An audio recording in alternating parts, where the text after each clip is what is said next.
ये कहानी काल्पनिक है, इसका वास्तविकता से कोई लेना देना नहीं है। तो हमारे कहानियों को एंजॉय करें और हमें सपोर्ट करें। ये कहानी है उस गांव की जहां ना जाने कितने साल से वहां के लोग अपनी जिंदगी मौत से भी बदतर में जी रहे हैं। एक बार की बात है, गांव में कुछ विदेश से लोग अपने गांव आए थे। ज्यादा अमीर होने के कारण गांव में अफरा तफरी मच गई कि ये कौन है और यहाँ क्यों आए हैं। ये बात गाँव के सरपंच और मुखिया को पता चलता है तो वह उनसे मिलने जाते हैं। उनके घर जाकर उनसे पूछते हैं कि वह यहाँ क्यों आए हैं और उनका यहाँ क्या काम है। तब वह बताते हैं उनके दादाजी का इच्छा था कि वह एक बार उनके गांव जाए और वहाँ पर कुछ दिन रहें।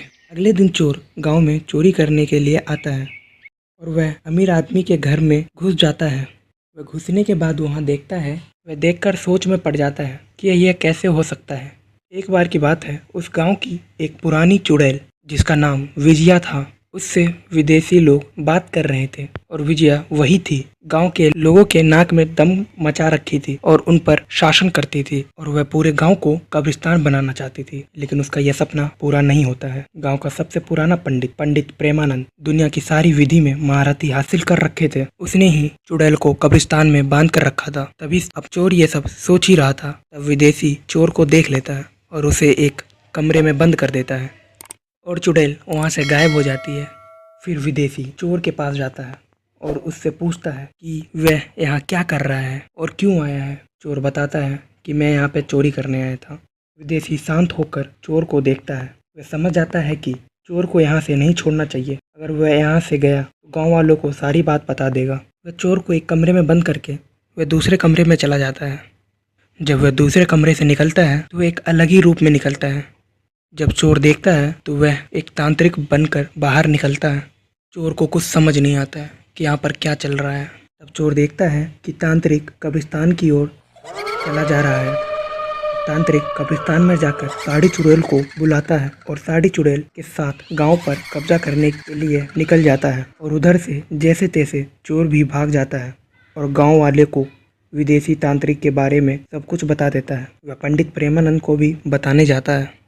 तब तक गांव में साड़ी चुड़ैल लोगों को हवा में टांग देते हैं। तब चोर पंडित प्रेमानंद के पास वहां पहुंच जाते हैं, साड़ी चुड़ैल के साथ युद्ध करते हैं।